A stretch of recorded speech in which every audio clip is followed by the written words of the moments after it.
Welcome back to Mindful Pathway. Today's conversation is a sensitive one. We're going to be talking about a topic that is often still considered taboo, sex addiction. But we're not here today to shame and judge. We actually want to uncover how it develops, how it impacts relationships, and what individuals and couples can do to recover from it. Marissa, thank you for that introduction. And I'm glad you mentioned the word shame because that's a very key element of this topic today. And again, we're talking today, just the two of us. We're not inviting any guests today because this is an important topic. And it's not something that people are so, let's say, comfortable to come on and talk about their personal experience. So for that purpose, we'll just share between the two of us more about this topic. You have decades of experience as a psychologist, and you are going to be sharing today with us some of these success stories as well, because I think many people don't know that you can recover from it and that also relationships can recover from it. But can you maybe share with us, what is sex addiction? What does it actually define? Okay, that's a good question because a lot of people are very confused about that. So when we see it in the news, we see the celebrities, oh, he's a sex addict because he has 10 girlfriends. Mm-hmm. That's not necessarily the kind of sex addiction that therapists are addressing. Okay. Someone who likes to have sex is not a sex addict necessarily. Mm-hmm. So, and there's sometimes a debate in the community about this. For example, the sex positive community, people who want to talk about the ideas of sex freely, make it more comfortable, that's perfectly appropriate. I mean, we could say we're part of the sex positive community in a way. Mm-hmm. But sometimes that same community can think that sex addiction therapists are doing a disservice. They might think, oh, you're shaming us for wanting to have sex. It's totally two different things. A sex addiction therapist is not having an opinion about a sex positive community. They're having an opinion about someone who comes to them and says, hey, I'm struggling with my shameful behavior. I feel shame for what I'm doing, and I'm suffering in my marriage or my relationship. And that's where the conversation begins. So we're not shaming people, we're receiving people who feel shame and they want help. And that's a key important point to make because I think a lot of people are confused about that.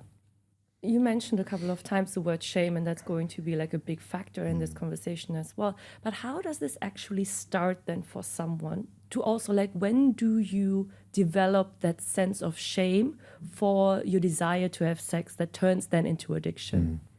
Yeah, the important thing to say is that the shame, let's just take shame out of this for a while. Okay. And let's just talk about it as a psychological issue.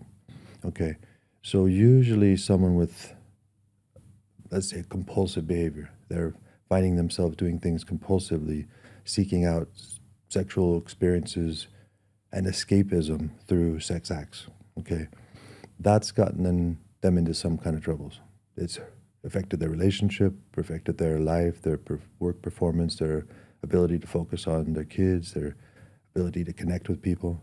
So what they're struggling with is the ramifications of that, the fallout of that. The relationships are breaking down, the kids are distant, the employers are noticing the erratic behavior. Mm-hmm. So they come seeking help. Now, the most common situation is that someone who's been living that life for a while, let's say they're in this addictive kind of escapist behavior, we call it the cycle of shame in a way. This idea that I know I'm wired wrongly, I know I'm flawed, shameful or unlovable. That's usually one of the three core beliefs of those would apply. And therefore, I'm choosing to escape that feeling, right? So they'll do this for a while. They can do this for 10, 15 years, sometimes completely off the radar. So they might be in a marriage and the partner has no idea this has been happening for 10 to 15 years. Mm-hmm. But what I'm seeing is a very strong pattern of men or women struggling with this issue who eventually can't take that double life anymore. Okay. So they start to kind of implode in a way, and that's what it shows up in their real life. So they'll start to get more loose with their behaviors. They'll start to be more careless, almost as if they're subconsciously hoping to get caught. Mm-hmm. And that's usually what happens. So a partner will see a message pop up from someone saying, I miss you, baby, or something like this. That'll be their first clue, and then they'll go looking deeper. So they'll either go through the messages or they'll confront the partner and say, tell me what's going on. And that's where the conversation begins. You mentioned a couple of topics that we're going to be going into a little bit deeper, the secrecy around it, but also you mentioned the core beliefs. And an important factor, I think, for the beginning of like why sex addiction occurs is escaping something. You mentioned escapism. What is it from your personal experience that often leads for people to trying to escape their issues that they cannot face it, like just from your personal experience? Yeah, well, the interesting thing about working with sex addiction therapy or recovery therapy, and you'll be fascinated by this as a therapist yourself, is that you know how we take this person-centered approach to everyone? You know, each person's unique, each person has their own way of being, right? But when we come to the concepts of someone who fits into this sex addiction model, you'd be surprised how systematic it is, how similar they all are in the terms of their core beliefs, their behaviors, their history, how it started, how it's carrying on. So the patterns are quite unique. I mean, quite similar across cultures and across ethnicities. Can you explain the pattern a little bit more? Yeah. I'm curious to understand what is that pattern, what does it look like? Yeah. It very much starts with a core belief. Okay. So Patrick Carnes, one of the foremost authors on this topic, done a lot of research. He's written some very incredible books, Out of the Shadow, Don't Call It Love. These would be the best manuals for someone trying to work with someone who has sex addiction. And he writes that there's 4 core beliefs in sex addiction. The first belief is I'm flawed, comma, shameful, comma, unlovable. Okay. So it could be one of those 3 or 2 of those 3 or all 3. But ultimately it ends up in this feeling of this sense of, I guess I'm just not worth it, right? So the second belief is, if that's true, if the first belief is true, then the second belief is no one will love me as I am. So again, it's a feeling, it's an emotion, it's a deep pain, it's a loss, a loneliness. So in that state, they think, well, why would I sit like this and suffer? I could just, create a new me. So this is where we sometimes see like an entitlement behavior. They're choosing to have a different life. So they're going to say, I'm going to become more charming, handsome, successful, attractive, lovable. You know what I mean? I'm going to create the way that I get the love I want, right? And that's why the title Don't Call It Love is referring to, it's a fake love. It's a pretend love. It's a pretend connection, So the third belief is only I can satisfy my needs, which if we look at it on a deeper level would refer to only I can deal with my concerns and my pains and my struggle. So they often become very isolated, almost like a lone wolf in the way that they would manage the system. So they become experts at navigating life, manipulation, covert behavior. And again, in that same state, even though they might have a wife, have children, have close relationships, they're still keeping a distance in some way. The intimacy can only go so deep because they got to keep that distance, So that essentially they're not letting someone in, they're not trusting that someone would really care about them. Okay. So again, it's quite lonely, right? The fourth belief is that sex/feeling loved becomes my biggest need. So escapism, soothing, calming, getting away from that negative feeling becomes the strongest driver in the day. So that's why they can often be consumed with the thoughts. They could be, involved in masturbating multiple times a day, hours a day spent planning, plotting, seducing, preparing for what they might be gearing up to do in the next few days. What kind of behaviors, if somebody is asking themselves, am I addicted to sex? What kind of behaviors would be looking out for? What are the differences? Like the secrecy around it, the planning, what else? Well, a lot of people struggling with this would describe it almost like they become like a zombie. So they'll be sitting at their desk and suddenly this wave will come over them and they'll just kind of stand up and walk out and head to the massage parlor, Okay, it's an urge. For a fix. It's like a drug in a way. It's addiction, Okay. So that's one of the behaviors. The other would be very much the avoiding sexual intimacy with their actual partner, so their wife or husband, depending on the situation. or their partner. They would avoid a deeper intimacy, a sexual intimacy with them. So often I'll see couples who haven't had sex in years for that reason. And the wife or husband might be very sexual and very much interested in having a relationship with their partner, but the partner's been avoiding it. Because of that shame? Yeah, well, it's the shame and the fear of intimacy. In fact, we could really say in place of shame, we could say fear of intimacy is the actual psychological motivator for all of this behavior. In general, and from your personal experience, would you say that it's more individuals who come and seek therapy, seek help in that sense? Or is it at that point when the partner has found out and the couple comes in together? Yeah. It's rarely the case where an individual will find their way in. The way addiction works, it's not the kind of thing you figure out on your own. It's usually you're caught in a whirlpool and you're just getting sucked in further and further. Yeah. So that cycle of shame gets bigger and bigger until, like I said, it implodes. So they might become more careless. They're almost like wishing someone would catch them. So they might leave their phone out, or they might just exhibit behaviors that are obvious. So then someone gets curious and starts confronting it. It's that double life that you have mentioned, that it's hard to keep up, and keeping up that mask, that image in front of your partner that everything is okay, and hiding these things. Yeah. So what usually happens then? The partner finds out. Yeah, so as a therapist, I'll be sitting in my chair and you will get a call. The couple might walk in. I don't know what's their issue, and they sit down and they start to tell the story, and immediately I'll hear the indicators of, okay, this is why we're here today, and this is what we're going to be working on.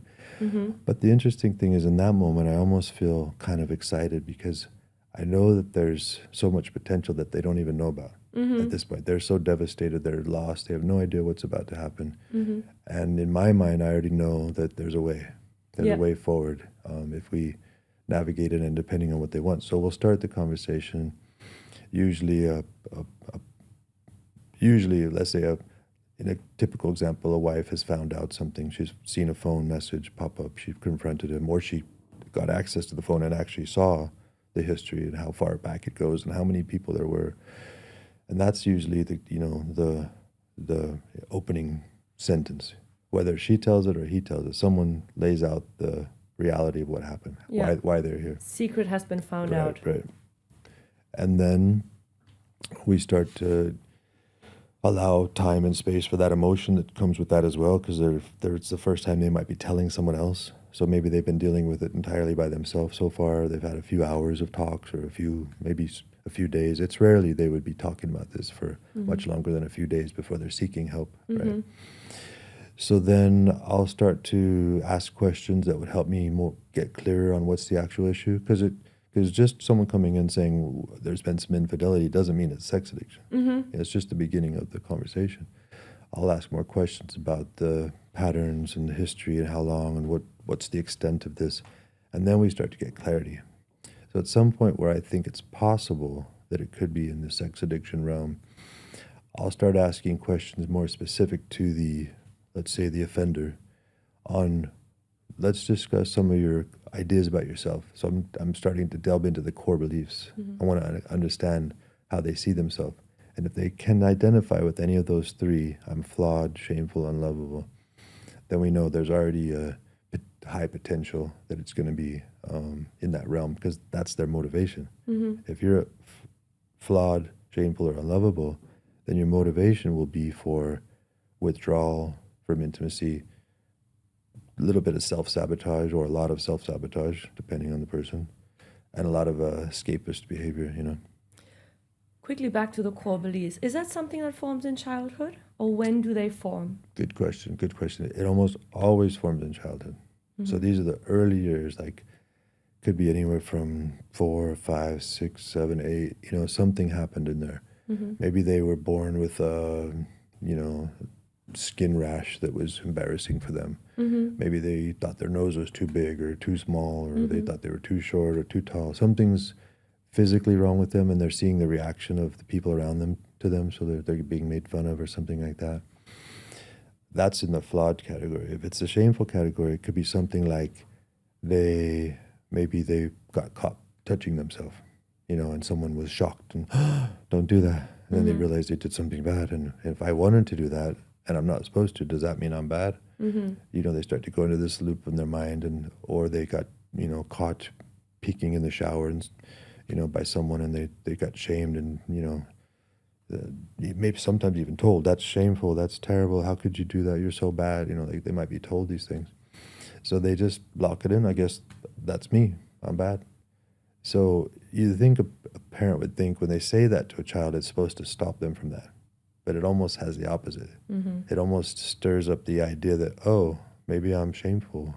Why don't I go test it out, see what else I can do, like to explore this new identity, Yeah, it's planting that seed in the back of your head that something is wrong with me, that I'm not good enough, and that I need to hide this side, that sexual side, because it is still, I think also in many cultures, it is still a topic that is not openly discussed in families, and especially like now, knowing what kind of effect this core belief can have if you have formed this in your childhood and bringing that into your adulthood and continuously asking yourself that, am I lovable? Am I good enough? Will I be loved entirely for who I am or not? So I think it's good to be aware of that, especially for parents listening to this and like knowing it's much healthier to like normalize talking about sexual behaviors early on, because it is part of our human behaviors as well. Yeah. Well, and it doesn't even have to be a sexual thing. They could have been caught stealing, or they could have been chasing an animal or something. Yeah. Whatever they get yelled at and told, you're bad, that's bad, could still have the same effect. So it's not just specific to sexual behavior. Okay. Yeah. Okay. So it could be anything they got shamed for, cheating on a test or something like that. Wetting the bed is another good example. Yeah. You know what I mean? So it's very important that parents know that we communicate in a way that you've done something that's not helpful to you, hurtful to someone, not acceptable to us, but that doesn't mean you're bad. You did something bad, but that doesn't mean you are bad. We're gonna, you can handle this honorably. You can address this. You can handle this in a way that shows you learned something. So it's a learning process. Any mistake is a learning process. So we don't want to have it as a stamp defined, leave it hanging there, if you know what I mean, right? I remember when we were talking about this topic from like a couple of weeks ago, you told me that we're going to be talking about sex addiction, and you will be surprised that it's easy to fix in a way, that there is a road to recovery, and that if people or couples, individuals really take it on, that they can recover from that. Even relationships can recover from that. Yeah. There's such a huge breach of trust. But what does this road to recovery look like? Yeah. Well, and I wouldn't even say it's about just fixing it. Like sometimes the relationship, and let's say most often the relationship can become even more sincere, authentic, stronger, deeper. Sex can be way better than it was ever before, because there's a new real intimacy. So let's say if someone comes in with this issue, the goal is to find safety first. So is the behavior stopping? Are we agreeing now that you guys are choosing to be together and that the offender will stop that behavior? Okay, so we create safety first. Then it's more of a choice. There's no concept of a therapist trying to encourage couples to stay together. In fact, one of the things that should be mentioned for other therapists who are watching this is that when you're working with someone with this issue, you need to be very careful that you're not treating it like a normal marriage problem where, they're not having enough sex, let me encourage more sex. It's an addiction problem. Yeah, if you start to encourage more sex with someone struggling with sex addiction and their partner, that could blow the problem into a much bigger problem, because you're forcing something that's already unnatural, already a pressure, already an uncomfortable situation. So you want to make sure you sense and ask the right question to find out, what is this topic about? Is it someone who's avoiding sex and they just need to reconnect, or is it someone who's literally running away from sex because they're afraid of intimacy, right? And so again, would be establishing what do they want to do, what kind of talks have they been having, does the partner feel like she has all the information? This is a very important part of the topic because let's say, for example, that first session, I might have both of them there, and I'll lay out the ideas that there's potential, there's a way to rebuild trust, there's a way to recover the relationship, but it's going to require honesty, transparency, openness, lots of discussions, some time, you know what I mean? And it doesn't mean just therapy time. It doesn't mean like you're going to be in therapy for 2 years. It just means trust will take time to recover. But it takes consistency as well. So the more relapses, the more setbacks you have, the longer the struggle. So at that point, we often will break into individual sessions. So we'll say, okay, I'll see you individually this week, and we'll talk about, where this issue started for you, to the offender, right? So that's where we start to look at it, and I'll literally say to them, look, in my experience, honesty has been the main savior for every situation. For your own recovery, it's required. Like I don't see how you could recover if you're not being honest with yourself and other people in your life. As scary as that sounds, humans are incredibly capable of handling difficult information. You know what I mean? So a wife or husband hearing that their partners had multiple partners over the years, multiple extramarital affairs, sometimes even people close to them, your sister, the neighbor, whatever, you'd be surprised how many people can process that and work with it when they have a reason to. So really it comes down to a choice for those two people. Do we want to work on this? What do we know about it? And do we want to work on it? So when a offender is honest, and we call it the disclosure session, in the disclosure session, everyone prepares for, next week we're going to have a disclosure session. And this usually comes after the individual session. Right, so I'll prep them. I'll say, look, it's important that you are able to do this, And I don't tell them you have to do it. I don't say it's a requirement of mine. I say, if you don't share the truth, and if you're not able to tell what she needs to know, what she's asking, I don't know how you're going to solve this issue for yourself. I don't know how you're going to overcome the addiction, because the shame itself is the motivator, right? So if you're holding something back and you're keeping that in, that's an ember, a little burning flame that's going to grow, and it could take you completely off course. Yeah. So for your own sake, it's best. Will she stay or not? I can't guarantee, but I can guarantee you'll get better. So if you brave that, you will see it, and invariably, I don't even know if I can recall a case where a woman or man left just because of the news of what happened. Take us to one of these sessions from your experience, because as the partner who is hearing this for the first time, who maybe has found a couple of messages, who has an inkling of an idea of what's going on, but it's that iceberg. We don't know what lies underneath. And it's in that disclosure session where then everything comes out. Right. Which can be, I just imagine, hugely overwhelming for the partner. But like you said, we as human beings are resilient beings. So take us to one of these sessions. Like, what was shared, some stories that you maybe can share from your clients with us. Well, it's interesting because women and men are smart. If I just make it easy for our purposes today and say, like, in the case of the man who's offended, who's been cheating, the woman is smart. She's aware, some strange behaviors, some late nights, or some constantly on the phone, grooming differently. So she's not oblivious to what's going on. She just hasn't been confronted with it until now. So now she's got it in her hand. It's evidence that something's going on. He tells her, oh, that was one off, it's nothing. She's like, no, there's more. Like, so she knows there's more.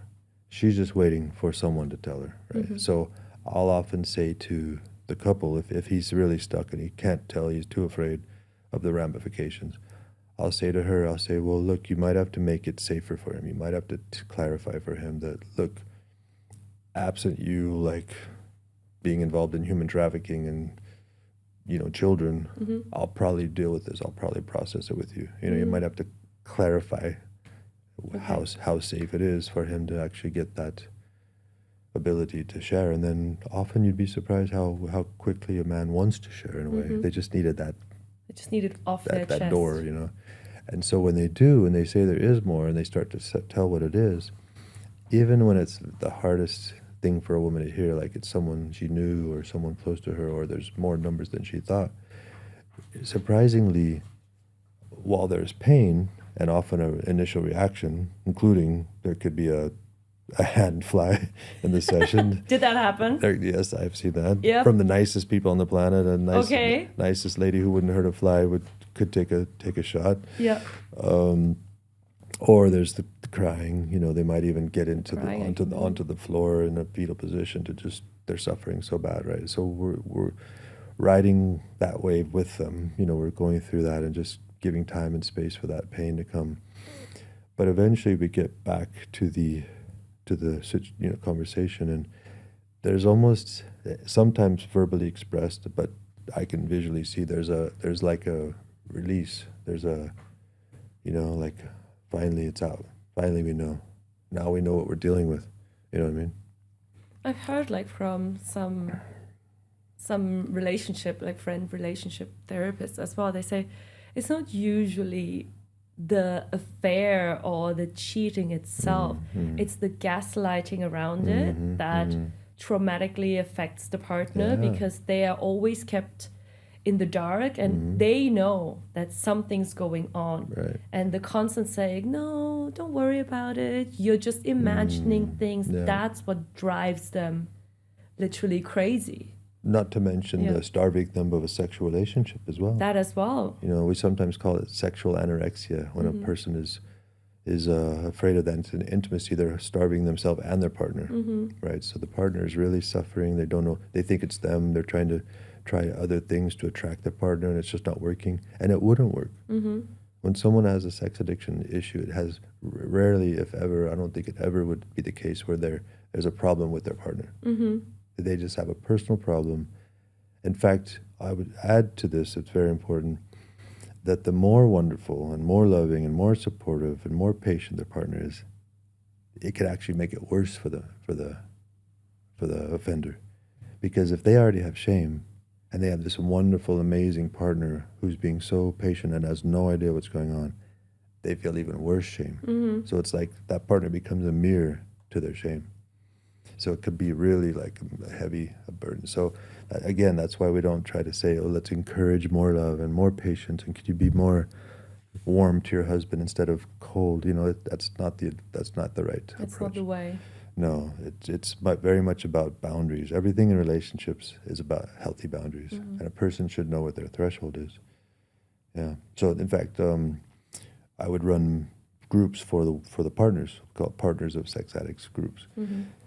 And I often tell this to clients as well, because they're often, you know, well-dressed, sophisticated, intelligent women, great moms, great citizens of the community. They're helping everyone. And they're sitting there looking around the room, and they're like, how did we get here? Like, what's going on? Like, we're intelligent people, we're loving, we're attractive, why would we all be in this situation? And it's a great starting point of the conversation, because they have to discover that for all these years, they've been almost playing a role of caretaker, rescuer, wonderful person, you know, like in the addiction therapy world, it's actually called co-addict, which no one likes, of course. No one likes that term. So we as a group, they all decided we want to change the term to overly compassionate instinct. Okay. So, much better. Yeah. And it's true, right? They're very compassionate, very resourceful. They almost aren't in touch with what they need. They've almost forgotten what they need. They've not given up, but forgotten in a way. For a greater cause. It's my husband needs me. He needs help. He's struggling.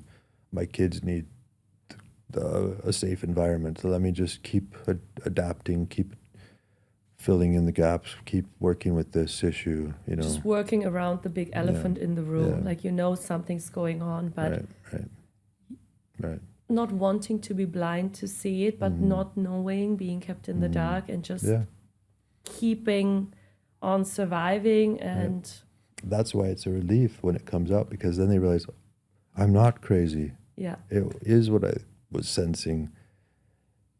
And yes, it sucks. And now we know. Now what do we do? But at least they now have something to work with. They have a dead body in front of them, and they can actually start to like figure out what to do with that grief, because you're grieving a marriage that will never be the same. You know, that whole marriage, sometimes 10 years of photos and families and holidays kind of becomes like, oh my God, what was that? Like, was any of it real? They start to question everything.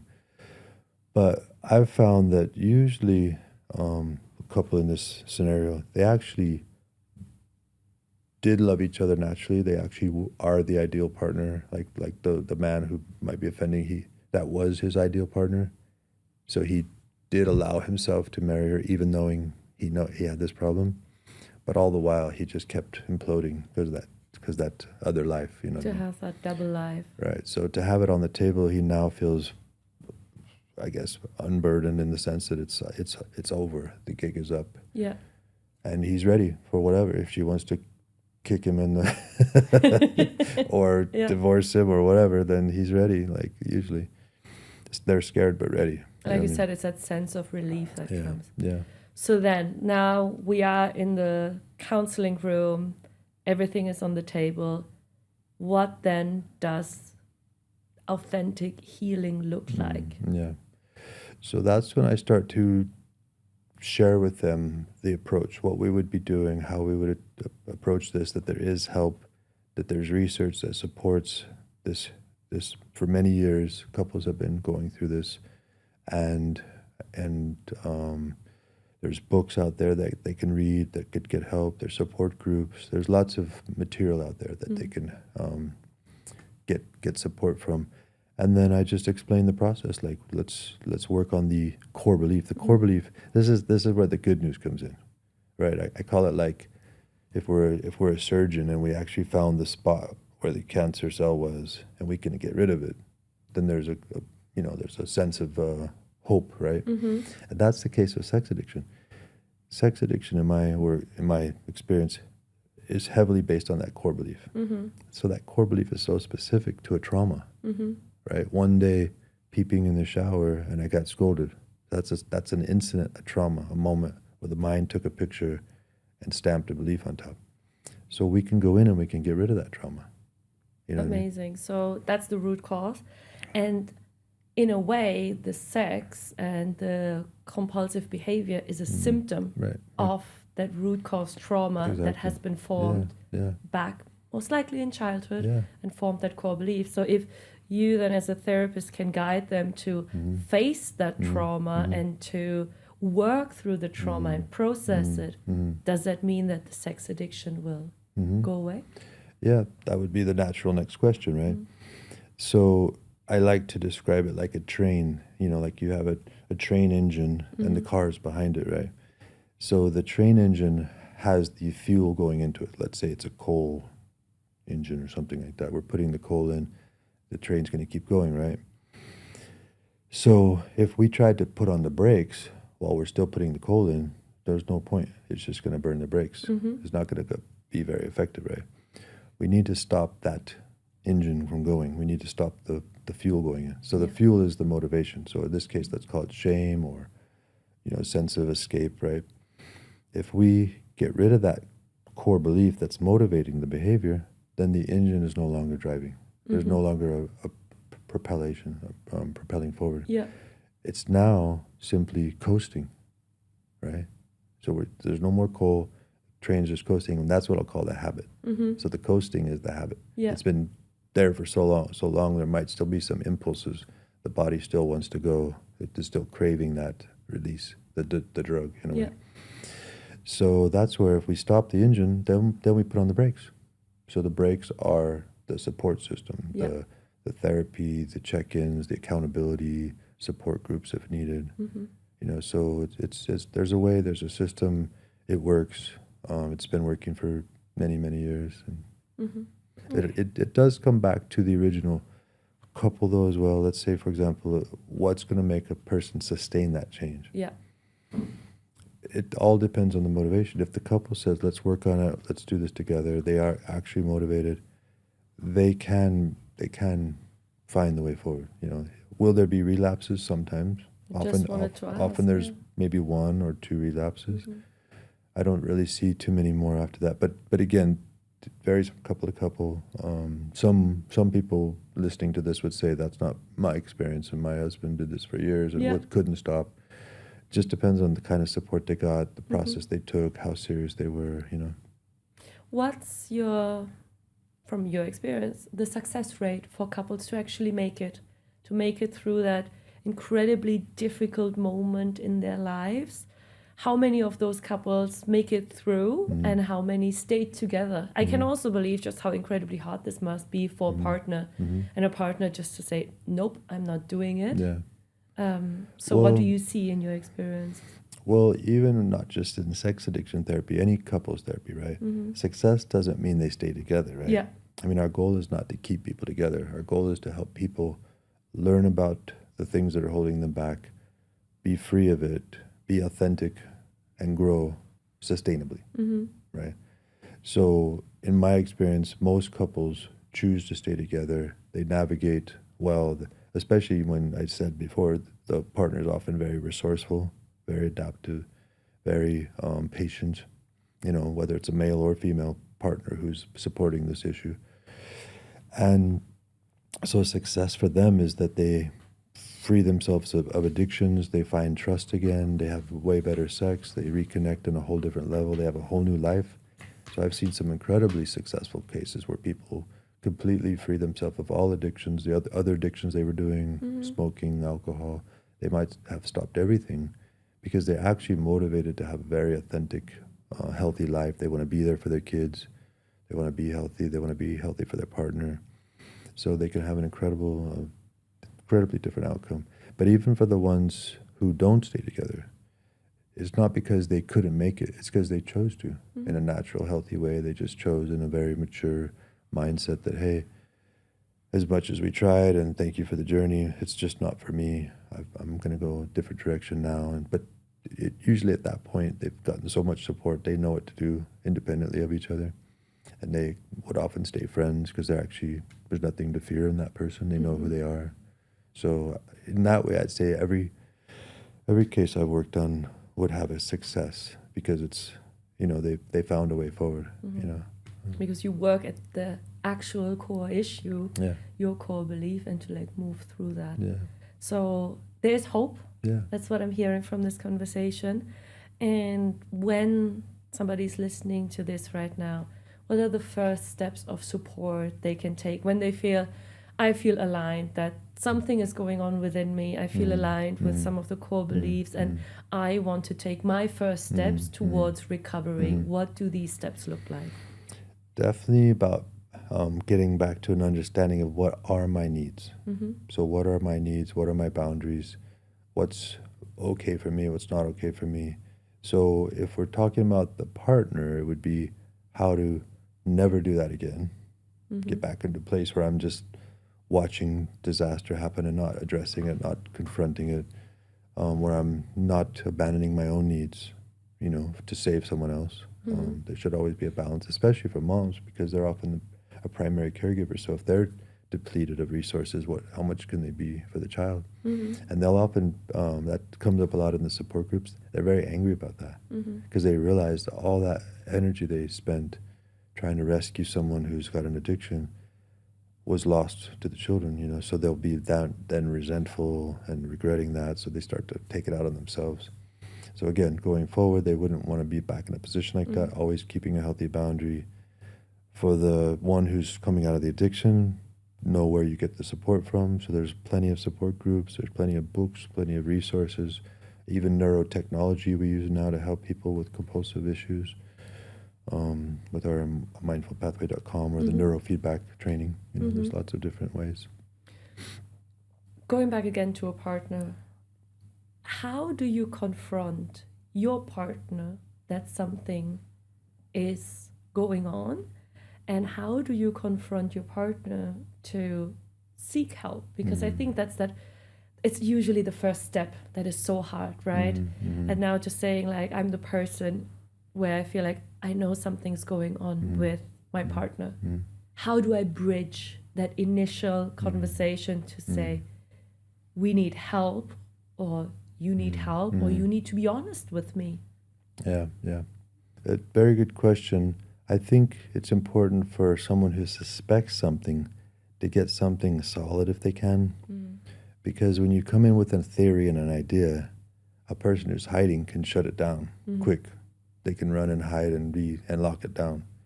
And then the person who suspects something is just sitting there with all these thoughts and these ideas and these mysteries, unsolved mysteries. That's painful for anyone. The anxiety of that is not good. So I would say if anyone suspects something, find a way to get more clarity and more understanding of that situation. Which often happens naturally because these people are very resourceful, right? So they'll find ways to, whatever, figure it out, get more details. Now, they obviously wouldn't have the whole story, but then when they have a little bit, they can confront the partner and say, here's what I have, here's what I want to discuss. Don't lie to me, Okay. don't play me. Like, this is enough already for me to have an issue. So, just confront it in a very direct way, because it's not just about having a conversation and like solving that mystery alone. It's looking at the whole future for the children, for the family, for for your own health, for that person's health. I mean, addiction is not sustainable. It's going to take down the whole place, and addiction obviously gets in the family system as well, and can play into the children's lives, and they can become the addict or the co-addict, meaning the overly compassionate rescuer. Yeah. So anyone in an addictive relationship or a relationship that has addiction in it is preparing the children to be conducive to those environments, and they will naturally find partners like that. In fact, I should say, in that support group, when we try to figure out where did this all start, again, nobody likes the word co-addict, codependency, but invariably when we look, yeah, there was someone in the house. Maybe dad was a drinker. Maybe someone had cheated. Maybe mom was the one who cheated. Whatever it was, there was an adjustment to the family system where everyone was trying to smooth it out and make sure it's okay, and just drop it, forget about it, hide it, bury it. We don't talk about it. Yeah. So they were taught how to make it better by not addressing it. Okay. We have now assumed in many of these cases that it's the man who is the sex addict. How many percent, if there are actually the women who are the sex addicts? Out of curiosity. Yeah. Did you have a case like that? Oh yeah, definitely. Yeah. I don't know if I'd put a percentage on it, but I could roughly say for every 10 cases, it might be 3 where it's the woman who's stepped out. Okay.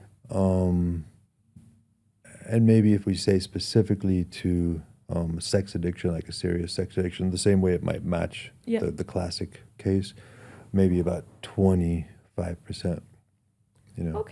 would be women. Yeah. And the actual core beliefs, all of that's the same.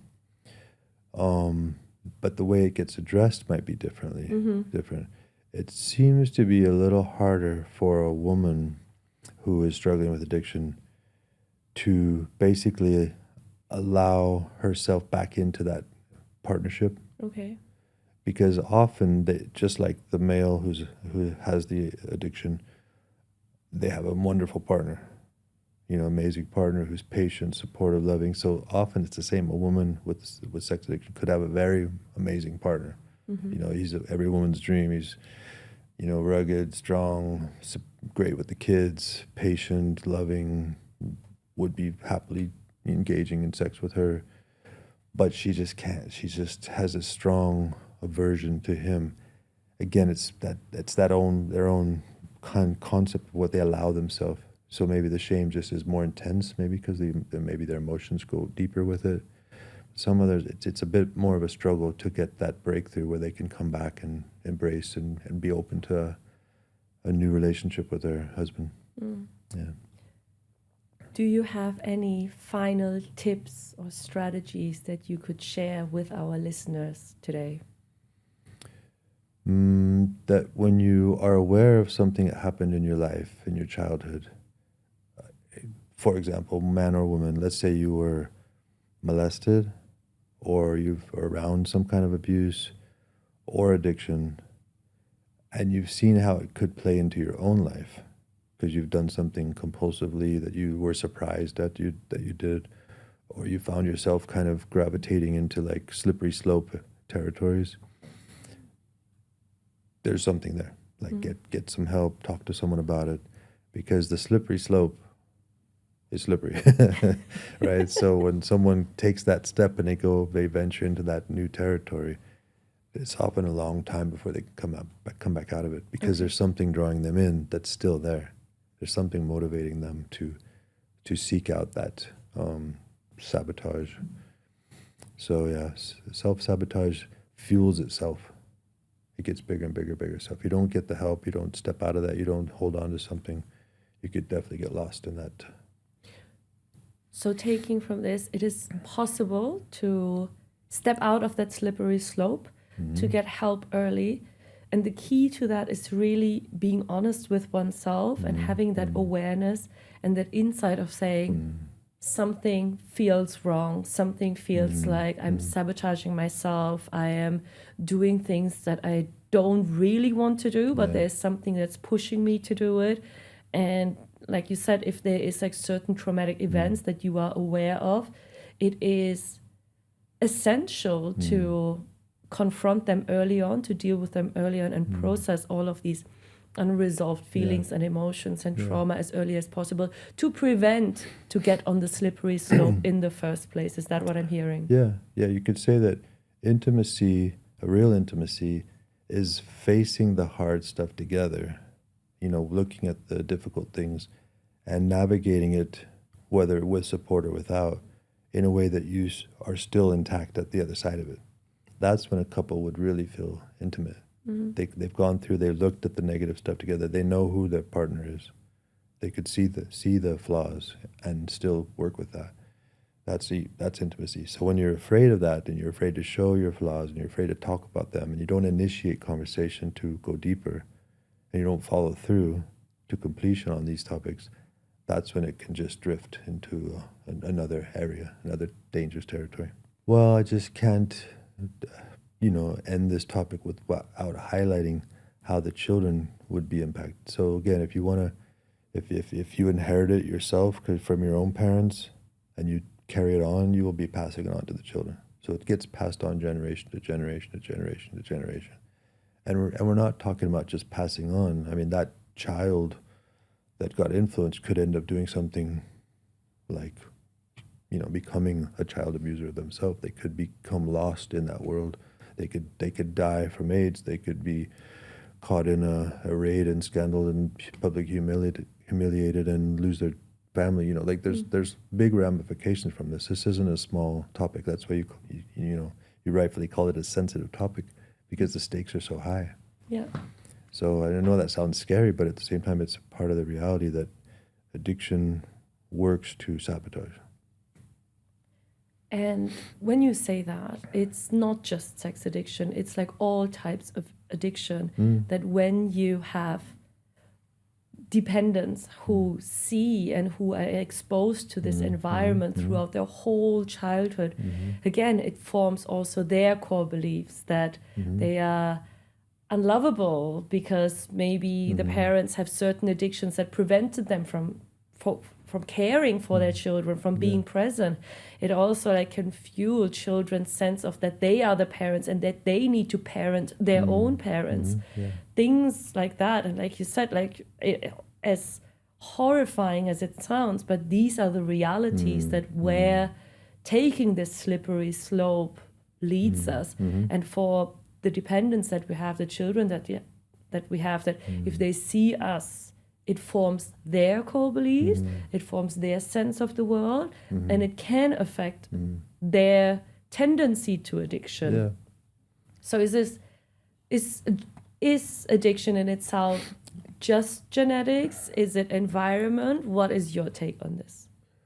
Most things in life are a combination, right? So we have our genetic predispositions, and then we have the environment we get shaped in. So whether it's an incident that occurred where someone was sexually abused and then they became curious and got lost in that world and then started to try it out with others, that's one track. That doesn't mean that they had to have any DNA for that. It's just the trauma alone could form that journey. Mm-hmm. But for someone who finds that they're actually naturally a very sexual person, again, there's nothing wrong with that as long as they're being raised in an environment that helps them understand that. It's not about just encouraging their sexual behavior and their sexual freedom at the age of 9. The goal is to help them understand what that's about and why do they feel that way and why do they want to, wear a certain outfit or whatever. Mm-hmm. So you have to really guide them, help them, especially those early years up through until they're probably in their early 20s when they're still figuring things out. Mm-hmm. Hopeful words at the end of this episode for our listeners from you. Yeah. Like I said, when I have a couple come in, I always feel a sense of immediately hope because I know anything's possible. Every possible outcome they want is possible. They want a divorce, that's possible. They want to figure it out and go through it, that's possible. Can they be happy again and trust each other and have amazing connection in the future? Yes. So I'd say everything's possible. Clearing out the obstacles, getting the right support. It's very important you get the right support because if you get, again, someone who doesn't understand the background psychology of addiction, they could definitely mislead the person. So it's very important that people, especially therapists, get more adept and trained in these topics since they're so frequent. They're very common, especially in an expat community or where there's transient communities, people moving in and out of countries and they're away from their home support systems and things like that. So that can add to the problem.